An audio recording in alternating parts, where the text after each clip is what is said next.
Está começando mais um Justiça do Trabalho na TV, produzido pelo Tribunal Regional do Trabalho de Santa Catarina. A incapacidade para o trabalho é um fenômeno crescente no Brasil, que causa impactos na vida do trabalhador, no seu convívio familiar e na economia do país. Quase um problema de saúde pública, segundo especialistas. Para falar sobre o assunto, está conosco a médica Mônica Angelim Gomes de Lima, professora da Universidade Federal da Bahia. Nossa convidada é doutora em saúde coletiva. Doutora Mônica, obrigada pela presença em nosso programa. Muito obrigada, Letícia, pelo convite. Bom, para começar, eu gostaria que a senhora explicasse qual a concepção de incapacidade para o trabalho e por que ela é considerada um problema para o Brasil. A incapacidade de trabalho, estar fora do trabalho, é compreendido hoje como um fenômeno muito mais complexo do que simplesmente o absenteísmo ou a ausência ao trabalho em decorrência de doença.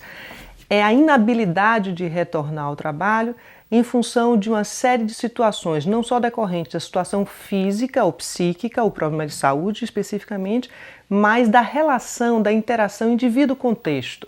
Esse contexto desde o âmbito menor, micro, familiar e até questões pessoais, aos diversos outros âmbitos das relações sociais desse indivíduo, que o leva, que o pressiona de algum modo em direção a estar fora do trabalho. Então, é compreendido esse conjunto de fenômenos sociais como a incapacidade para o trabalho. E qual que é a magnitude desse problema hoje? Esse é um problema internacional, é um âmbito global.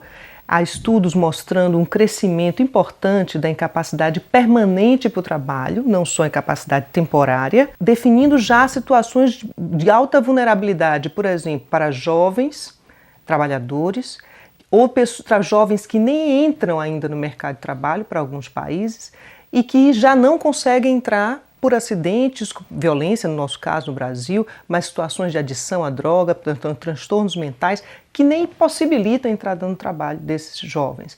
E jovens que são atingidos por uma série de situações da economia, como há mudanças da tecnologia, mudanças, demandas, exigências de qualificação para esse jovem entrar no mercado de trabalho. Há também um crescente incapacidade de trabalho por três fenômenos de saúde importantes no mundo. Os quadros musculoesqueléticos, a dor lombar tradicional, os distúrbios musculoesqueléticos de extremidades, os quadros de sobreviventes de câncer, cada vez mais comum em alguns países, e passa a ser um problema porque traz uma complexidade de viver com doença crônica, e os transtornos mentais. Esses três grupos de problemas de saúde, eles estão entre os primeiros mais importantes em termos de marcar o mundo do trabalho e a incapacidade do trabalho. Ao lado disso, o aumento da expectativa de vida, que faz com que o adoecimento crônico se torne uma realidade mais frequente. Isso gerando situações que também contribuem para a incapacidade de trabalho. Que hoje, então, está sendo vista, como a senhora falou, como um problema de saúde pública. A gente tem defendido isso, e aí eu trago comigo alguns colegas pesquisadores internacionais, e aí eu cito o professor Patrick Loisel, que a gente encontrou no percurso de medicina do trabalho, lidando com essa situação, a gente encontrou como um grupo importante que vem defendendo a prevenção da incapacidade prolongada, assumindo a ideia de que a incapacidade para o trabalho em si é um problema de saúde pública. É pensar que a incapacidade de trabalho ele é em si o fenômeno índice. Quando a gente pensa em saúde pública, a gente pensa em reconhecimento de adoecimentos que poderão orientar ações para a prevenção deste adoecimento, né? Sejam as doenças virais, os quadros infecciosos são bem característicos dessa situação, onde você tenta entender toda a rede de causalidade para agir nela e evitar outros casos. Então, uma pessoa com um quadro de uma doença viral ou uma infecção bacteriana, ele orienta a intervenção pública. Se eu pensar em capacidade de trabalho enquanto um fenômeno que oriente a busca de causas para a incapacidade para o trabalho, admitindo que há determinantes de incapacidade de trabalho que não só a doença em si. Então, a pessoa pode ter todo um recurso biomédico, psicológico e ter recuperação importante, mas está enredado em uma série de dificuldades dos sistemas de saúde, de compensação, previdenciário, o próprio local de trabalho se tornam obstáculos para esse retorno ao trabalho. e que justificam a permanência dessa pessoa fora do trabalho. Uhum. Bom, a senhora participou de um estudo sobre a prevenção da incapacidade para o trabalho. Eu gostaria que você falasse um pouquinho então do diagnóstico encontrado, quais os obstáculos principais. Esse estudo foi resultado de alguns anos de trabalho com um grupo de pesquisa que a gente faz parte, Atenção Integral, Saúde, Trabalho e Funcionalidade, que desde 2003 a gente vem estudando, inquietados com a questão da incapacidade de trabalho, inicialmente pela questão da Lerdort, que no Brasil, dos anos 90 para cá, tem nos desafiado muito, não só a nós, ao mundo inteiro, mas aqui no Brasil de forma marcante em nossa geração. Então, desde 2003 a gente vem discutindo e tendo contato com algumas proposições de intervenção. Fomos estudar a classificação internacional de funcionalidade, incapacidade e saúde, fomos buscar quem está estudando reabilitação e novos modelos de reabilitação no mundo. Então, nós, depois de muito estudarmos, nós optamos por fazer um estudo piloto usando uma série de elementos que a gente encontrou nessa investigação e nesses encontros com alguns pesquisadores internacionais. Nós montamos, então, no CESAT Bahia, que é o Centro de Referência Estadual em Saúde do Trabalhador, um projeto de intervenção com uma empresa que aceitou entrar nesse projeto. O que é um programa como esse? Ele é um programa multicomponente, porque ele tem três componentes básicos. Uma orientação para o indivíduo, um cuidado com o indivíduo, uma orientação para o ambiente de trabalho, que é voltado para a vigilância do ambiente de trabalho e a busca dos fatores de risco e também dos determinantes e obstáculos de retorno ao trabalho, e a própria interação entre os atores sociais, é sentar na mesa e aceitar, pautar essa questão. O que nós encontramos? Os resultados que nós trabalhamos 2 anos com esse grupo de trabalhadores e foi bastante difícil, a gente encontrou resultados finais, mas resultados intermediários que para nós são muito importantes. Primeiro, a gente pôde aprender a pensar esse objeto a partir de outro ponto de vista. Não apenas pensando de forma tradicional que o retorno ao trabalho é dizer o seguinte: a pessoa teve alta, voltou ao trabalho e depois ele fique lá e se vire. Mais ou menos isso. A pessoa tem que ficar ali lidando com as rejeições entre os colegas de trabalho, do supervisor querendo que a pessoa volte a trabalhar do mesmo jeito que ele era 10 anos atrás, e das demandas todas, da possibilidade de demissão, quando não, essa é a primeira coisa que acontece.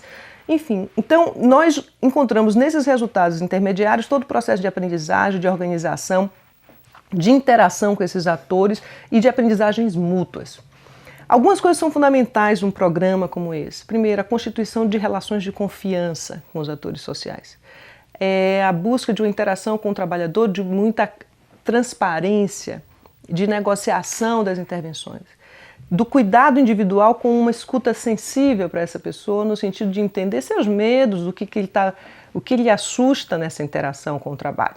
E o seu desejo de retornar ou não. Então esse é um tipo de intervenção que precisa que tenha a adesão de todos nessa história. Então a gente conseguiu sustentar, e a gente não vai ter tempo para explicar o que foi difícil, mas vamos falar das coisas que foram possíveis. A gente sustentou durante 2 anos esse trabalho.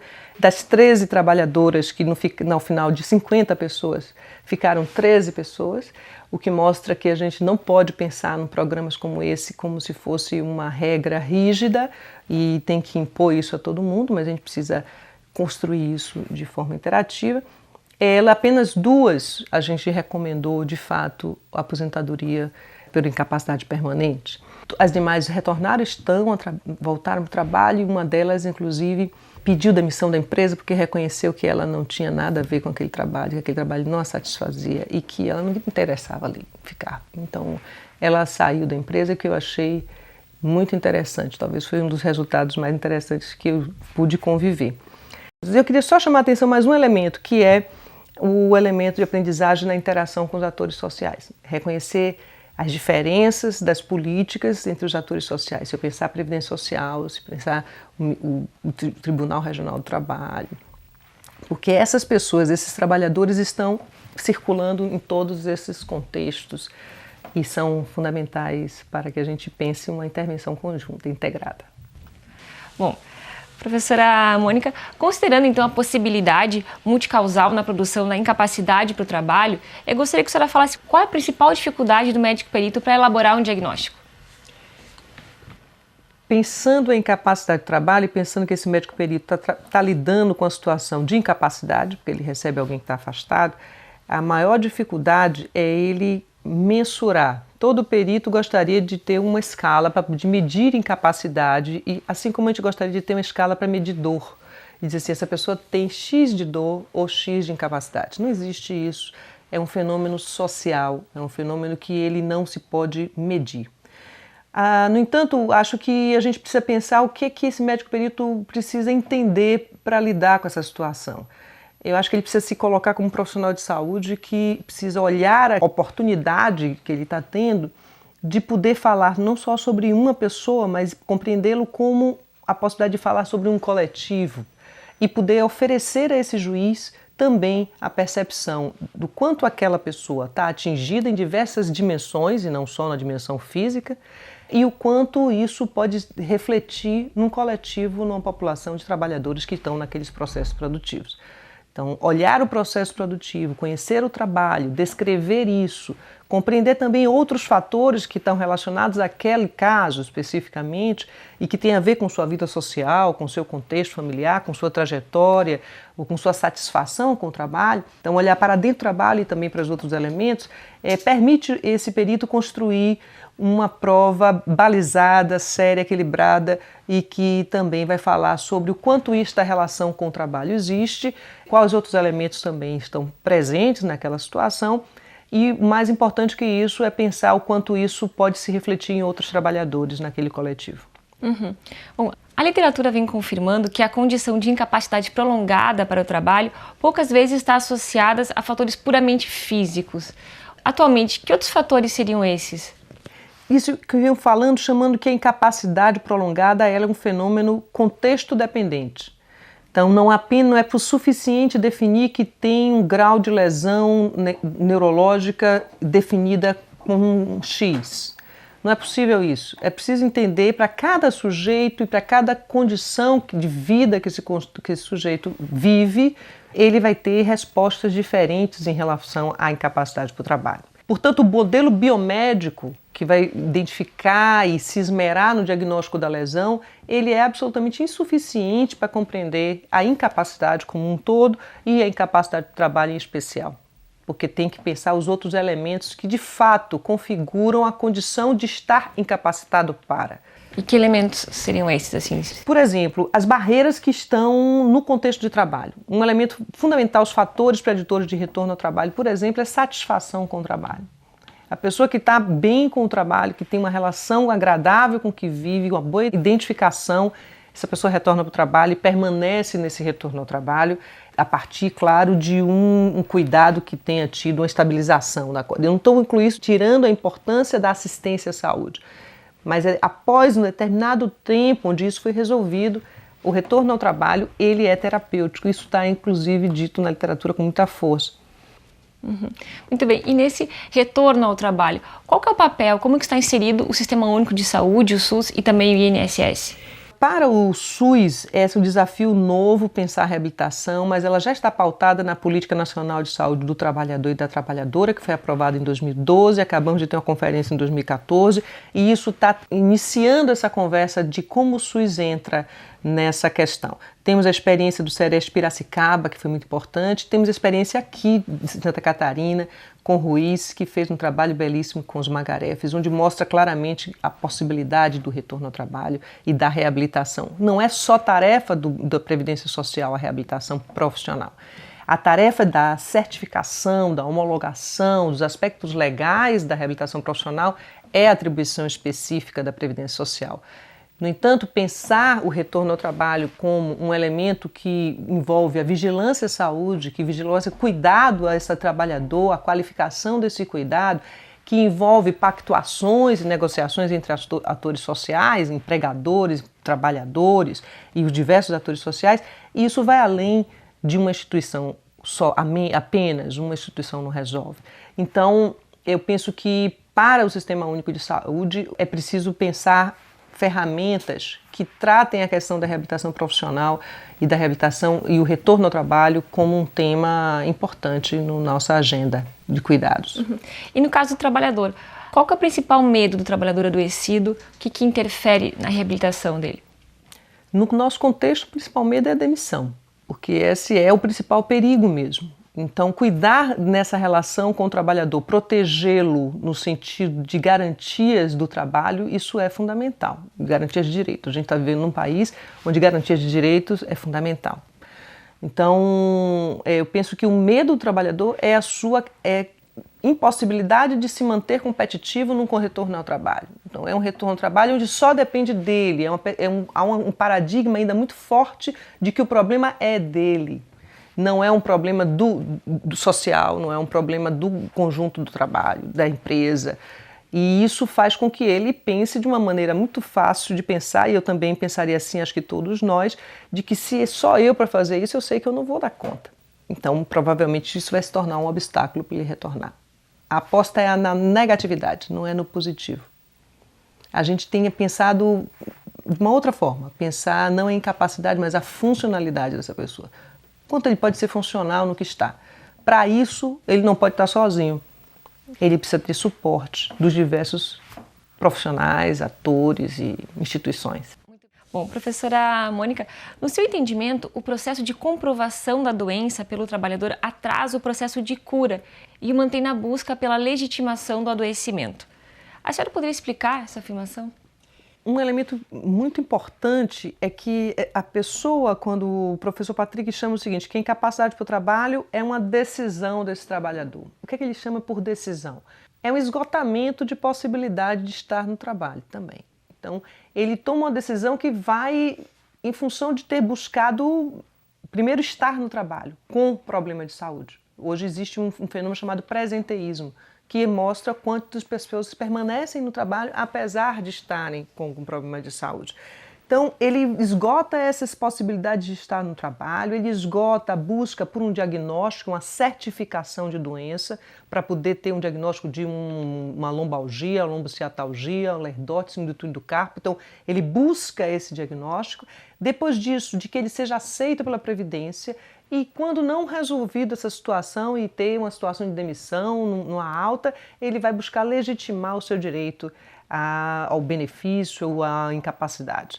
Então, há uma construção dessa incapacidade gerada pelo conflito, pelos obstáculos, pelas interações negativas desse indivíduo com os diversos sistemas de saúde. E o primeiro deles é buscar saber que problema eu tenho, porque você não acorda hoje e diz, eu estou com um problema crônico. Você vai duvidar disso e buscar respostas. Essa dor não se justifica. Eu quero mais diagnósticos, eu quero mais, e vai fazer 1 milhão de exames, todos que lhe mandarem fazer, para poder legitimar o problema de saúde. Esse ainda é a influência, que é resultado da influência importante que nós temos na perspectiva biomédica. São médicos que buscam a perspectiva apenas biomédica nesse diagnóstico. E a dor crônica, a dor musculoesquelética, os transtornos mentais, ansiedade, depressão, está longe de passar por um recurso biomédico rígido, não se dá diagnóstico apenas com os exames complementares, por exemplo. Uhum. Só para poder explicar um pouquinho o que é esse recurso biomédico? O modelo biomédico é um modelo que a medicina moderna constrói, onde acredita principalmente de que um sintoma reflete uma lesão, esteja ela onde estiver. Se eu tenho dor, eu tenho uma lesão relacionada a isso. E esta dor, ela tem que ser proporcional ao tamanho da lesão. No entanto, o estudo da dor crônica, isso é um modelo que funciona muito bem na dor aguda. Então, um trauma, uma lesão aguda, ela é fácil, responde a esse modelo claramente. De fato, o tamanho da lesão corresponde ao tamanho da dor, à intensidade da dor. A dor crônica quebra este modelo, porque ela não se resolve aí. Tem toda uma interação com o sistema nervoso central, com o sistema límbico, mudanças do sistema nervoso central, que fazem essa memória da dor permanecer. E aí não há mais correspondência entre o tamanho da lesão e a dor. Então, uma pequena lesão, algo que é muito imperceptível para um exame, por exemplo, pode gerar uma dor muito importante para aquele indivíduo e pode tornar a vida dessa pessoa uma situação muito dramática. Isso é o grande problema, porque o modelo biomédico vai buscar sempre doença, vai buscar sempre tamanho de lesão. Uhum. O que, no caso, nesses problemas mentais, psíquicos, acaba que não consegue contemplar todos. Existem, claro, as doenças psiquiátricas que são definidas. Ainda assim, não é fácil esse diagnóstico, inclusive porque os especialistas entre si, eles têm uma série de diferenças de perspectivas. No entanto, não é um diagnóstico dado a partir da lesão, a partir do encontrar uma lesão anatômica. É também um diagnóstico complexo de ser feito. Portanto, o percurso itinerário, digamos assim, diagnóstico terapêutico desse indivíduo gera um atraso em pensar outras perspectivas. E todos os sistemas, o sistema de saúde especialmente, ele contribui para que esse atraso aumente e diminua o prognóstico de um retorno ao trabalho e uma reabilitação dessa pessoa. Uhum. Bom, para finalizar, quais as políticas públicas que a senhora considera eficazes para a reabilitação do trabalhador e também para a prevenção da incapacidade para o trabalho? Hoje tem sido preconizado que essas políticas públicas integradas são muito mais potentes para prevenir e para agir nesse problema social do que as políticas compensatórias.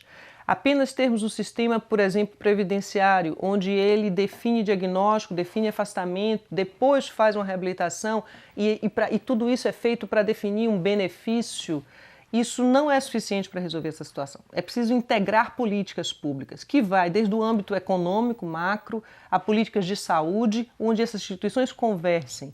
Por que não pensar uma previdência social como a nossa, que é uma previdência pública maior do Brasil, uma das maiores do mundo, que possa, desde o momento que essa pessoa está se afastando, já ter uma intervenção multiprofissional e integrado com o sistema SUS, que vai assistir esse trabalhador e que tem uma política nacional de saúde do trabalhador, tem os seus serestes, pode fazer vigilância à saúde e pode agir de forma complementar, integrada. Então, acho que nós precisamos superar essas etapas das divisões de ministérios. Isso já está a caminho. Ainda temos um horizonte que não está tão perto, mas já está a caminho. Já há um GT desde 2010, um GT interministerial, há um movimento da Previdência de perceber a importância de dialogar nessa direção. Esse GT tem representação do Ministério da Saúde, da Previdência, do Ministério do Trabalho. No entanto, ainda temos pouco reflexo disso na ponta, ainda é pouco isso. Mas já caminha, tem um documento do Desarte que já aponta para essa integração de políticas e isso para mim me anima. Depois daí de 12 anos de conversando sobre esse assunto, eu entendo que a gente está evoluindo no sentido de pensar o que está dando mais certo nos países europeus, por exemplo. Uhum. Bom, professora Mônica, eu agradeço a sua participação no nosso programa, mas chegamos ao fim do programa de hoje. Muito obrigada. Hoje conversamos com a médica e doutora em saúde coletiva, Mônica Angelim, sobre a incapacidade para o trabalho e a reabilitação profissional. Nos vemos no próximo programa. Até lá!